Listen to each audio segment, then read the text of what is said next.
Sejam muito bem-vindos a mais um episódio do Café com Vivian Lima. Hoje nós vamos receber aqui uma convidada muito especial, que além de advogada, ela também é professora, a doutora Adriane Bramante. Ela está aqui com a gente, vai compartilhar toda a sua história e o seu conhecimento. Seja muito bem-vinda, doutora. Obrigada, Vivian. Obrigada, é um prazer estar aqui com vocês. Prazer é todo nosso. Então, sempre a gente começa assim, você conta um pouquinho da sua história, a gente vai discorrer no assunto, sabe? Joia. Vai sentindo como vai indo. Pode ficar à vontade. Tá, obrigada. Eu sou, então, a Adriane Bramante, como a Vivian já colocou. Eu atuo na área previdenciária há mais de 35 anos. Comecei com a minha mãe em 78, ela começou em 78, eu comecei em 89. E a minha vida toda foi trabalhar na área previdenciária, depois eu fui fazer mestrado, doutorado, fiz pós-doutorado em Coimbra, em Portugal. Tenho mais de 5 livros publicados sobre direito previdenciário, especialmente sobre essa matéria que a gente vai falar hoje, que é a aposentadoria especial. Presidi o Instituto Brasileiro de Direito Previdenciário por 6 anos, 2 mandatos. Presidi a Comissão de Direito Previdenciário da OAB São Paulo. Hoje eu estou como conselheira estadual da OAB São Paulo. E é um prazer estar aqui com vocês. Prazer é todo nosso, Obrigada. né? Trouxe aqui uma pessoa com muita propriedade no assunto. Então a gente queria abrir, né, na verdade, mais falando sobre a famosa aposentadoria dos deficientes, né? Sim. Que eles confundem com a aposentadoria especial. É verdade. E eles tomarem cuidado também com o que eles veem, né, aí na internet. Você pode trazer? Muito importante esse tema, Vivian. Que bom que você abordou isso. Para a gente entender um pouquinho, a aposentadoria da pessoa com deficiência tem 2 espécies.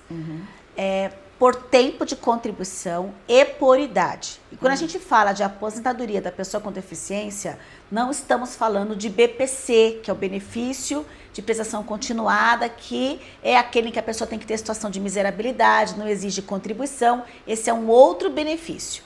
A aposentadoria da pessoa com deficiência, por tempo de contribuição, ela vai exigir um tempo de contribuição diferente de homem e de mulher, que é 20 anos se a deficiência é grave para a mulher, ou 25 deficiência grave para o homem, 24 anos de deficiência moderada para a mulher, ou 29 anos de tempo para o homem, e para a deficiência leve, 33 anos de tempo para o homem ou 28 anos de tempo para a mulher. Ou seja, ele vai reduzir 2, 6 ou 10 anos de tempo em relação ao tempo ordinário, que é o tempo de 30 ou 35 anos.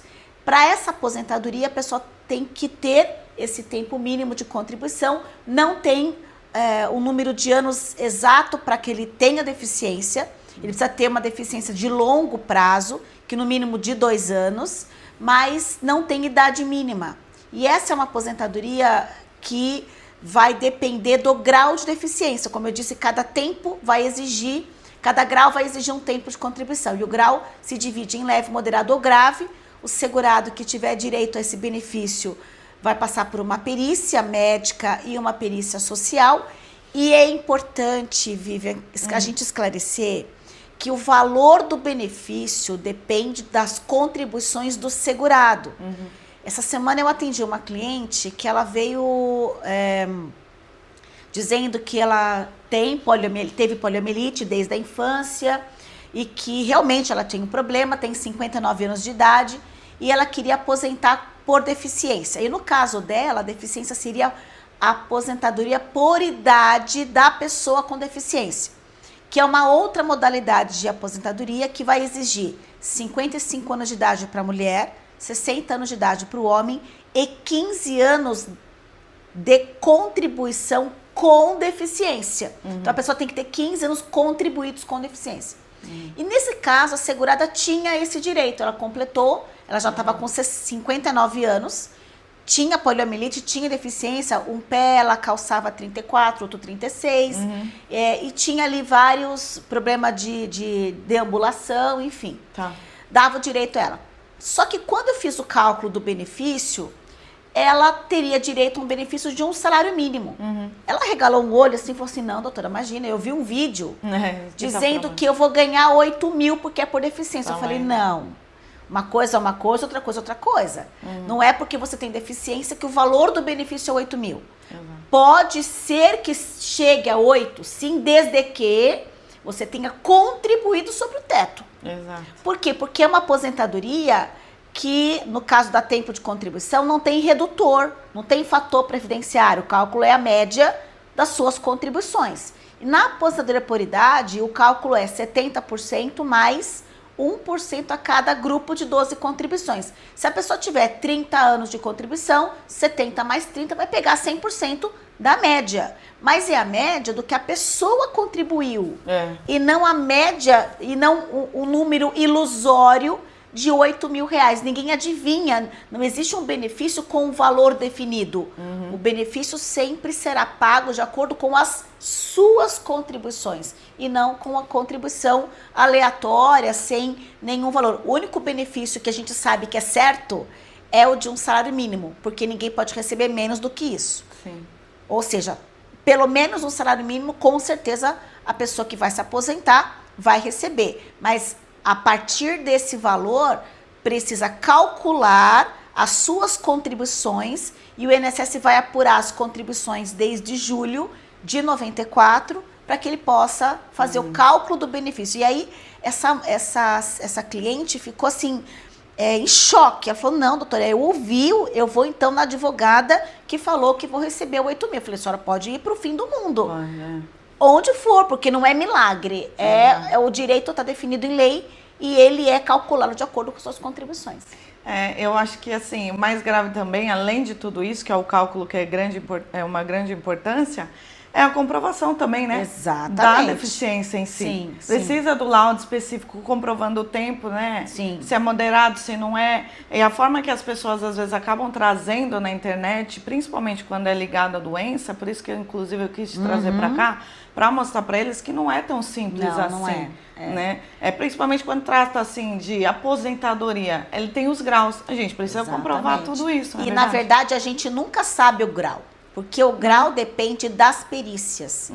Então eu não posso dizer assim, quando a gente analisa o processo, a gente faz uma programação. Olha, eu acredito que a sua deficiência seja moderada ou seja leve, mas quem vai definir realmente isso é a perícia médica e a perícia social. E essa avaliação, ela depende de vários domínios. Ela vai entrar no domínio da comunicação, dos cuidados pessoais, da mobilidade. Então, tem uma série de requisitos que são avaliados de forma biopsicossocial, ou seja, como você é na sua casa, quais são as condições de você em relação à sua mobilidade, você usa transporte público, usa seu próprio carro, se você tem adaptação da sua deficiência dentro da sua casa. Ontem eu atendi um cliente que ele tem epilepsia e ele teve que, ele, durante um tempo na casa dele, ele só dormia embaixo. Ele mora no sobrado, por quê? Porque ele podia ter a crise, a convulsão descendo a escada. E ele cairia. E aí a casa dele teve que ser toda adaptada para não ter cantos, para não ter nada que ele pudesse cair, porque quando dá a crise, ele cai onde quer que ele esteja. Pode ser fatal, Tom. Isso pode ser fatal. Não, ele não morrer ou não se machucar da convulsão, mas se machucar pelos objetos que estejam ali perto da casa dele. Ou seja, ele teve que adaptar a casa dele e isso é uma barreira em relação ao indivíduo que não tem nenhum tipo de deficiência. Então, essa avaliação depende da perícia.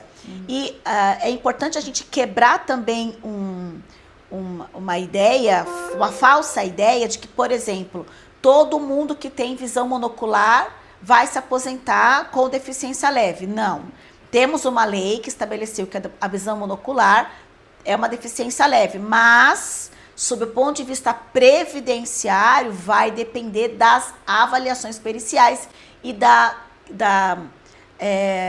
especificação daquele caso, exatamente, específico. Então, depende da atividade que ele exerce, onde que ele exerce a atividade, o que ele faz, como ele faz, se ele, por exemplo, dirige, ou se é uma dona de casa, ou se ele trabalha numa produção, onde é a atividade dele, todo esse entorno vai ser analisado na hora da avaliação.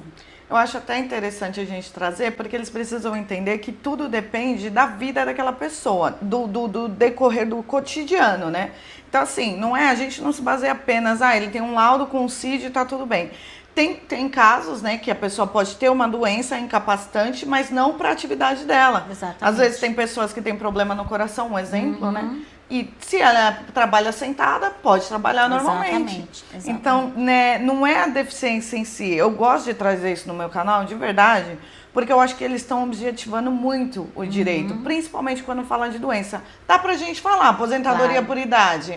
Tanto tempo de contribuição por idade. É objetiva. Né? Agora, quando a gente fala de doença, deficiência, ou até mesmo aposentadoria especial, que tem outros documentos para trazer, é difícil a gente ficar num meio que tem profissionais trazendo essas informações. E é importante a gente esclarecer que deficiência não é a mesma coisa de incapacidade. Muitas pessoas confundem. Exato. Eu tenho uma deficiência, eu tenho uma incapacidade, eu não vou mais poder trabalhar, não tem nada a ver uma coisa com a outra.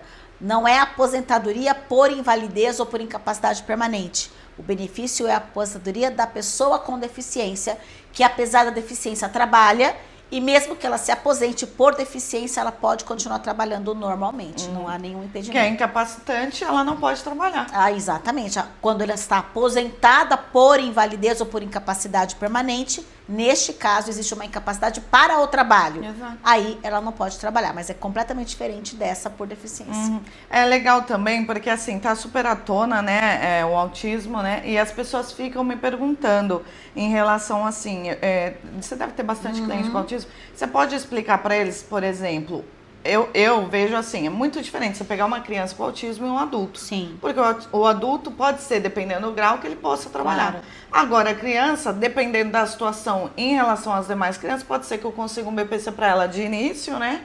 E depois tentar, talvez, enquadrar ele no mercado de trabalho, que eu não preciso ficar isolando ele. Claro que não. Você pode trazer isso? Porque às vezes eles falam de inclusão e eles querem excluir, na verdade. É verdade. Porque o autismo, às vezes, pode trazer a possibilidade futura, quando ele atingir uma idade. Qual o problema da pessoa Mas tem trabalhar? muitos autistas trabalhando. Não é verdade? Muitos autistas trabalhando. Tem pessoas com síndrome de Down trabalhando. Também. E isso valoriza o trabalho dignifica a criança, o homem, todos nós, né? Sim. Então é importante, a gente não pode excluir, dizer assim, se você recebe o BPC, você não vai nunca mais trabalhar e você vai ficar com esse benefício de um salário mínimo. Não, ele pode entrar no mercado de trabalho, inclusive o BPC tem uma possibilidade de você trabalhar, e tem um determinado tempo que você pode trabalhar e voltar a receber o BPC ou não. Isso depende de cada caso, mas é importante que ele realmente seja incluído e trabalhe para ter uma renda. E essa criança, essa jovem, essa pessoa com autismo, uma vez trabalhando nessas condições de deficiência, ela vai poder se aposentar numa dessas modalidades de aposentadoria da pessoa com deficiência, desde que ela contribua. Porque, diferentemente do benefício assistencial do BPC, o BPC é para quem não trabalha e tem uma série de requisitos de miserabilidade, de vulnerabilidade, e isso acaba comprometendo a renda per capita familiar. E se a pessoa com deficiência começar a trabalhar e ser incluída no mercado de trabalho, é muito mais segura, vai poder se aposentar com um valor maior, inclusive de BPC, vai poder ter uma condição melhor de vida e não vai ter essa preocupação de cadastro no CAD único, de fazer esse monte de comprovação de vulnerabilidade, né? De 1/4 do salário mínimo, e isso é extremamente complicado. Claro que depende de cada caso. Tem deficiência que consegue trabalhar, tem deficiência que não consegue trabalhar. A gente está falando de deficiência leve, né? Ou do autismo, ou de um Down, né? Que é uma deficiência comprometedora, mas a pessoa consegue exercer incluída. Sim, ela consegue ser integrada no mercado de trabalho. Tem muitos autistas hoje trabalhando, tem adultos que estão se descobrindo hoje autistas. Isso é. Porque não tinha diagnóstico no passado. E hoje, pessoas que trabalham, estão no mercado de trabalho, que estão se descobrindo autistas. E eu acho legal também a gente falar isso para eles entenderem, porque o que todo mundo sai falando que é inclusão, exclui eles do mercado. Exatamente. Que eles não precisam ficar presos ao benefício. E outra coisa também, que você com certeza deve estar vendo, parece virou moda também o BPC. E assim, no meu escritório, é um benefício de exclusão, por quê? eu só vou colocar o BPC no meu cliente se eu não tiver mais nada, porque ele não é muito seguro. É isso que eu passo para eles. Sim. Porque é complicado você comprovar 2 critérios: miserabilidade e se for a questão da deficiência. É difícil você ficar lá. E a atualização do cadastro no CAD único, e aí se a mãe começa a trabalhar aí fica, com valor maior refém. E fica sempre refém, não quero que me registre. Como assim não quer que te registre? Não é. Aí você desprotege a mãe, a criança e todo mundo. É importante que tenha proteção. Mesmo que seja. É importante você trazer esse seu pensamento, porque assim, existem profissionais que às vezes eles acabam falando, não deixa te registrar, porque não tá pensando no futuro daquela família, né? Porque às vezes a criança tá lá, tudo bem, não vai te registrar. Às vezes é um emprego bom. Só que quando você. E é importante a gente dizer o seguinte: às vezes a pessoa tem caso de pessoas, de crianças com deficiência, e a mãe não contribui ou o pai não contribuem. E isso compromete a pensão por morte, porque a criança tem direito à pensão por morte do pai e da mãe.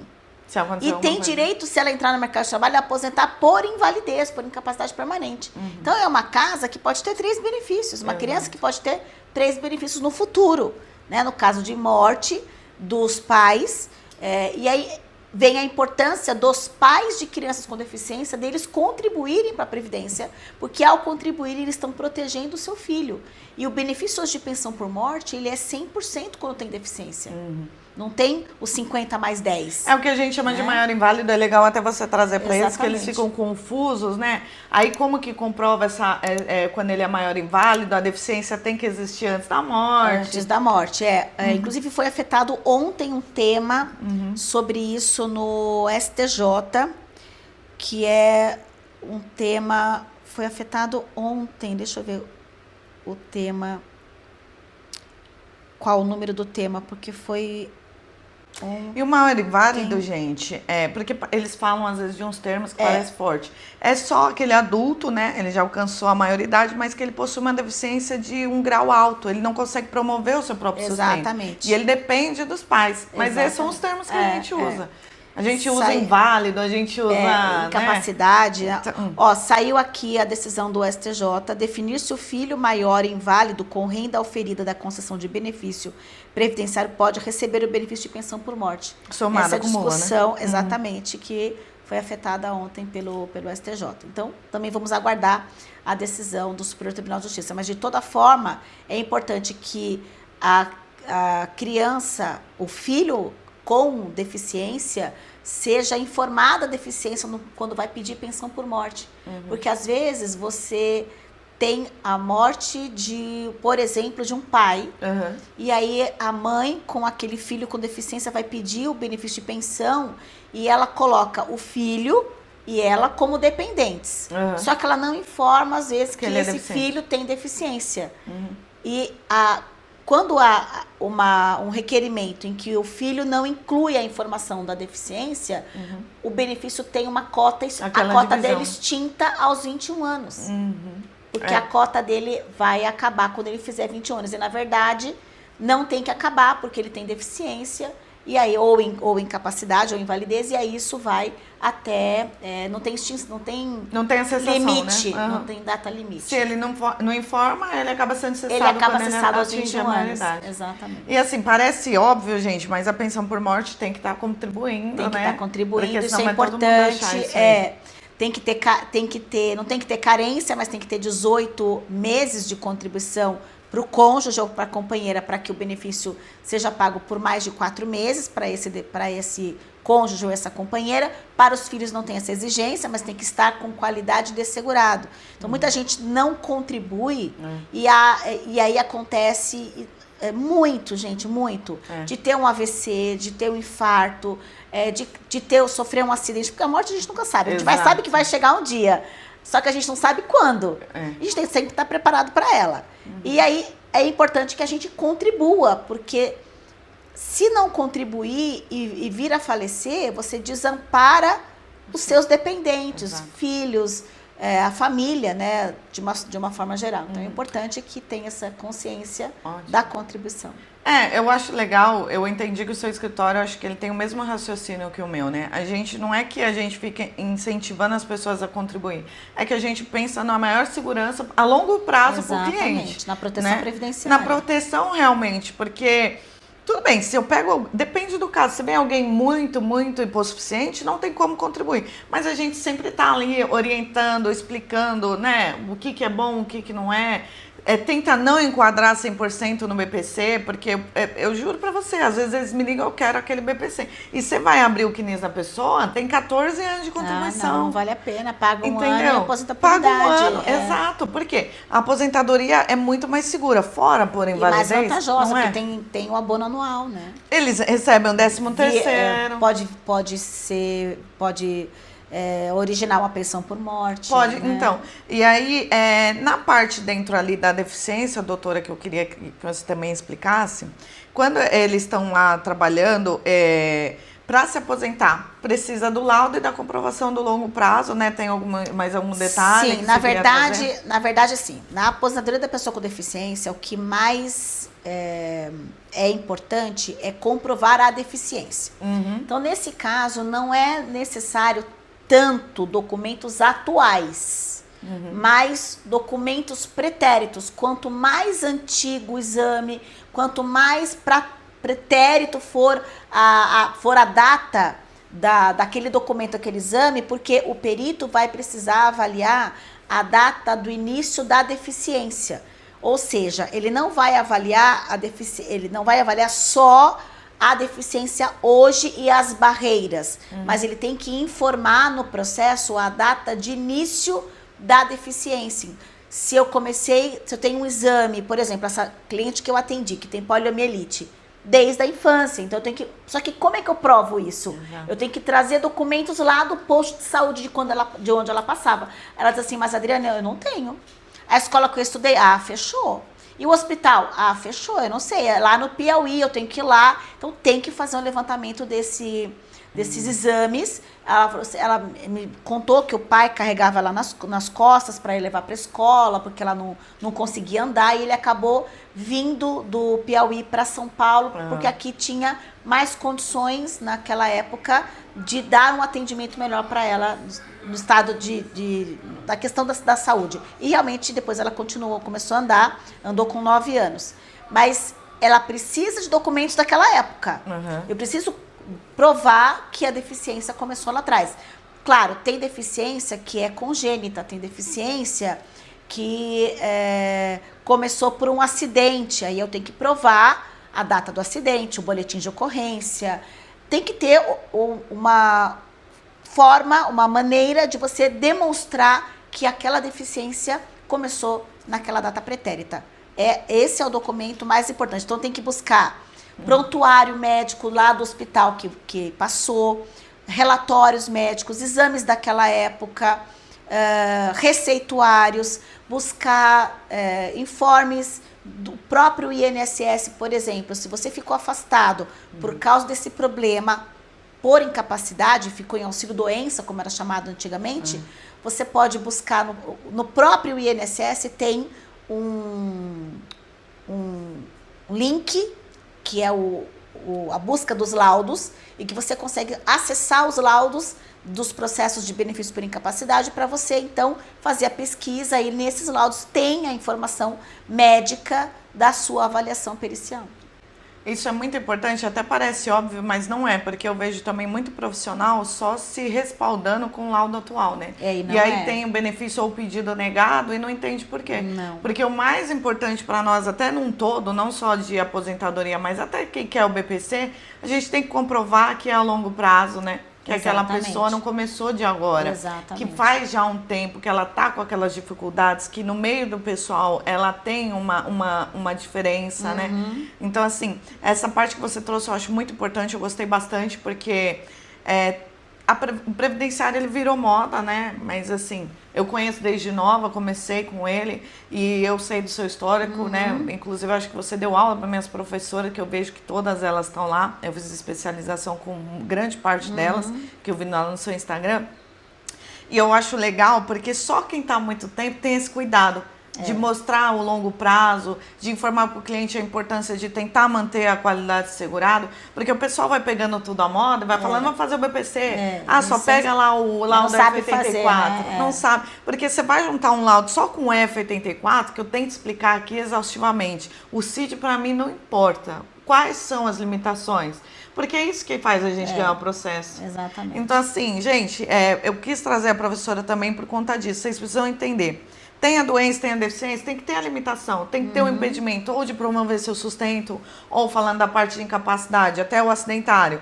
Ah, por que ele recebe 50%? Porque ele era 100% capaz, ficou agora 50% capaz. Então, reduziu a capacidade, ele vai ser suprido. Então, o objetivo sempre é esse, né? Exatamente. É a forma de promover o sustento. Se está afetada, a Previdência vem e ampara vai eles amparar, nesse sentido. Exatamente, como substituição do salário, quando você tem um benefício previdenciário, ou como situação de amparo de subsistência, quando é um benefício assistencial. Dá pra gente entrar um pouquinho na parte do especial agora, que é para aquelas pessoas que trabalham em ambientes insalubres, porque eu acho muito legal, assim, quando eu estudei na época, eu achei interessante até os porquês, né, que aí vai denegrindo a saúde, por que a pessoa consegue, por que é especial. Vamos falar rapidamente sobre? Vamos sim. Bom, entrando num outro benefício, que é o da aposentadoria especial. Esse benefício, antes da reforma de 2019, exigia 15, 20 a 25 anos de tempo de trabalho, 15 anos o mineiro de subsolo, 20 anos o mineiro na rampa de superfície ou amianto e asbestos, que é o mesmo agente, e 25 anos todos os demais agentes nocivos, ruído, calor, frio, radiação ionizante, agentes biológicos, hidrocarboneto, graxa, óleo, enfim.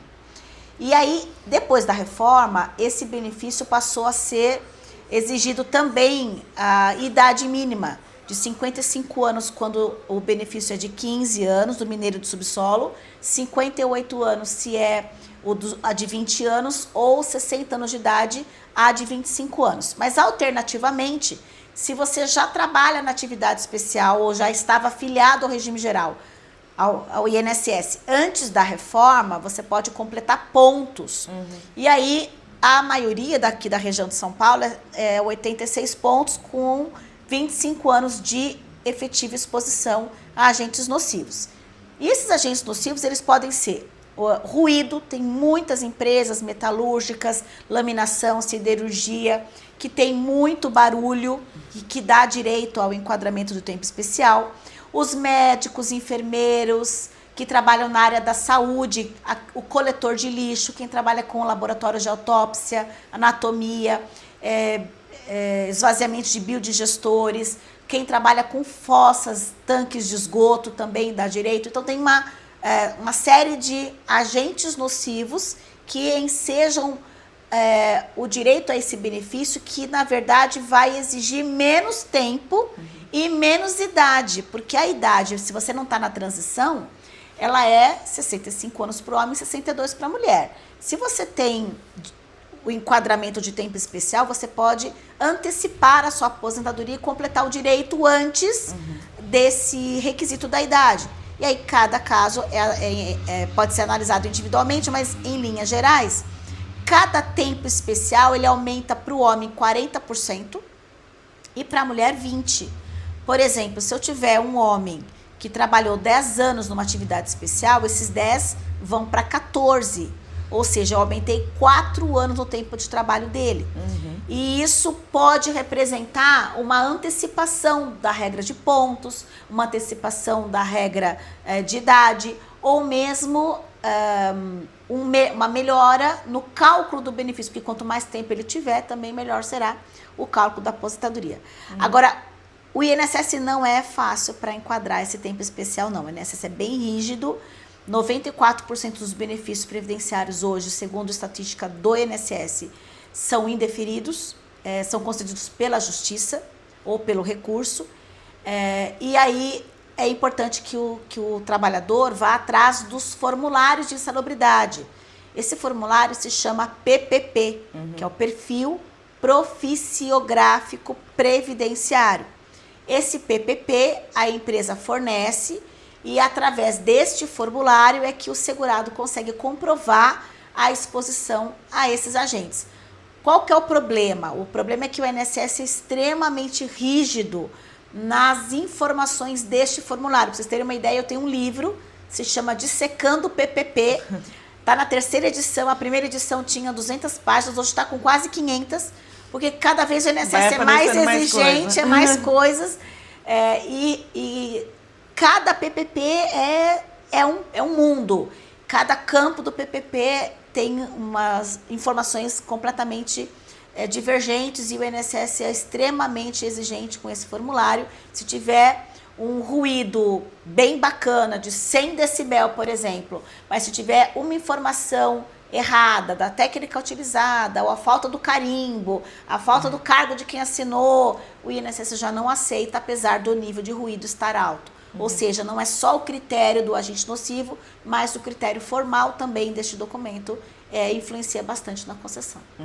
Foi importante você falar, nem precisei perguntar, né? Porque às vezes eles ficam convidando a gente a falar assim, olha, se você trabalha exposto a isso, isso e isso, você consegue. Não é bem assim, né? Não, precisa não da é. prova, precisa dos Exatamente. graus, precisa do tempo de exposição, né? Não enquadra mais por categoria. Aquela categoria, o motorista de ônibus, o soldador, o esmerilhador, o prensista, o enfermeiro, o médico, o dentista, todos enquadravam por categoria. Só pelo fato de ter exercido essa profissão, já era especial. Só que essa regra acabou em 95, em abril de 95. Ou seja, eu consigo, pela categoria, até essa data. Dali para frente, quem tem que provar a exposição de nocivo é o trabalhador.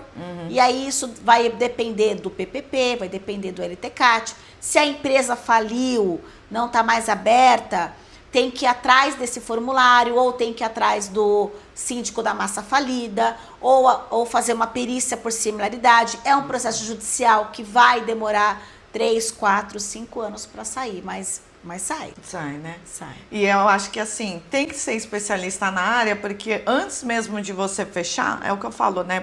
Eu tenho alguns alunos também, e eu falo para elas assim, né? O primeiro juiz somos nós, né? Então, se você não sabe aquilo a fundo, você vai ficar fechando qualquer contrato. E qual que é o problema? Você perde seu tempo, perde o tempo do seu escritório inteiro e não só isso. Você alimentou uma esperança. Exatamente. Óbvio que a gente não fala é causa ganha, mas se você pegou, você tem uma chance. Claro. Né? Eu penso que Então, você alimenta uma esperança. você alimenta. E eu acho assim, as pessoas que trabalham com deficiência ou com alguma doença ou com insalubridade também, às vezes também acaba adquirindo alguma doença, dependendo do que, tem problema de audição, se trabalha em fábrica, alguma coisa. Então, ele tá louco para se aposentar. Exatamente. Uma informação errada é muito complicado, sabe? Então, eu peguei um caso, inclusive, que ele trabalha na Hyundai, ou na Honda, um desses, inclusive, depois eu vou falar com você, porque não é meu carro-chefe, eu faço mais o EPC, né? E a soma, só para você deixar claro para eles, porque para a gente é muito prático. Quando você diz pontuação, sempre é a idade mais o tempo, né? Idade mais o tempo. Só para eles entenderem, aí você soma a idade com o tempo, tendo aquela pontuação. Com as provas, você consegue conciliar. Mas no caso da especial, tem que somar a idade, qualquer idade, os pontos, mas tem que ter pelo menos 25 anos de tempo especial, no caso dos 86 pontos. Né? Então, Exposto, e ele pode somar, exemplo. tem que ter 25 anos mínimo de exposição a agente nocivo, tem que ter idade, e nessa contagem dos pontos pode incluir o tempo comum. Então, por exemplo, se eu tiver um segurado que trabalhou 10 anos na roça como trabalhador rural, Certo. veio para São Paulo, fez um curso de enfermagem, tá 25 anos na atividade especial. Ele pode ter 51 anos de idade, que ele tem 86 pontos. Eu pego 10 anos do tempo rural, 25 de tempo especial e mais a idade, ele alcança 86 pontos. Então, ele pode se aposentar dessa forma. Olha, eu gostei muito do nosso assunto. Você dá aula particular? Você dá aula... Dou mentoria. Você dá mentoria? Você quer deixar seus contatos? Porque assim, gente, eu falo assim, tem cliente para todo mundo, mas eu prezo por um bom profissional. Então, enquanto eu conseguir trazer boas informações e que tenham profissionais bons, tudo bem. Claro. O que eu não gosto é quando a pessoa fala, eu sou previdenciarista e não consegue saber o básico. Prejudica a nossa classe, prejudica verdade. o cliente. Então, assim, eu acho que o conhecimento é o mínimo, né? É o mínimo. Que o advogado tem que ir atrás. Então, gente, ela vai passar para vocês aqui os contatos, tá? Ela é uma excelente professora, inclusive eu quero fazer o curso, porque eu amei todas as explicações que ela trouxe. Você pode trazer o que você traz, mentoria sobre o que para eles? Eu faço mentoria para alunos, né? Quem quiser me contatar, entra no meu Instagram, me manda um direct. O meu Instagram é o Adri Bramante, Adri Bramante. E o meu e-mail é adribramante@gmail.com. Pode entrar em contato comigo, eu faço mentoria e eu tenho uma plataforma de aposentadoria especial, uma plataforma de formação continuada em aposentadoria especial. Então, quem quiser se especializar neste benefício, a gente tem uma comunidade. Então, lá tem cursos de secando PPP. Inclusive, amanhã eu vou gravar um curso sobre impugnação de EPI, porque é um tema que está em alta hoje, depois da decisão do tema 1090 do STJ. E aí a gente tem ali, estou à disposição de vocês para dar as informações que forem necessárias. Tem Muito algum obrigada. telefone ou pelo e-mail ele já tem acesso? Pelo e-mail, Tá. o telefone do escritório é o 11 4990 6655, se quiserem falar comigo para uma mentoria, para alguma coisa nesse sentido. Ótimo. Seus livros, eles têm acesso também? Os livros, se você entrar no meu site, você compra o livro autografado. O meu site é www.adrianebramante.com.br. E aí você acessa, compra o livro e recebe na sua casa autografado. Pode ser o Dissecando o PPP, que é da editora Lujur. Pode ser Aposentadoria Especial, Teoria e Prática, da editora Juruá. Pode ser Agentes Nocivos, Aposentadoria Especial Agentes Nocivos, também da editora Lujur. E tem outros ali, tem regime próprio. Mas no meu site você tem ali acesso a todos. Tá bom. Eu vou deixar tudo aqui certinho, tá? Para vocês terem acesso. Eu gostei muito de te receber. Obrigada, eu espero que você tenha gostado. Obrigada pelo convite. Vai ser maravilhoso te receber de novo. Tem muito assunto aí que a gente pode desbravar, né? Verdade. Pode falar depois dos EPIs, a gente pode conversar sobre.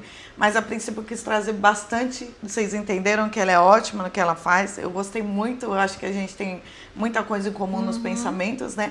E que tenhamos aí muito mais profissionais tão bons quanto, né? Porque a gente preza, na verdade, por isso. É verdade. Então, é isso. Quer trazer Obrigada. mais alguma coisa? Eu quero agradecer, Vivi, pela imagina. oportunidade, parabenizar você por esse canal. Obrigada. E dizer que estou à disposição. E parabéns aí pelo projeto. Obrigada, viu? Obrigada por me apoiar. E que é isso, gente. Eu quero trazer para vocês informações de verdade, nada de fake news, do sentido, se você tem a deficiência tal, você vai ganhar 60 mil. Aqui não, a gente vai trabalhar com verdade, vai trazer profissionais de verdade. Agradeço novamente. Obrigada. Então, pessoal, até a próxima. Vou deixar os contatos, fiquem à vontade para as dúvidas. Tchau, tchau. Tchau, obrigada.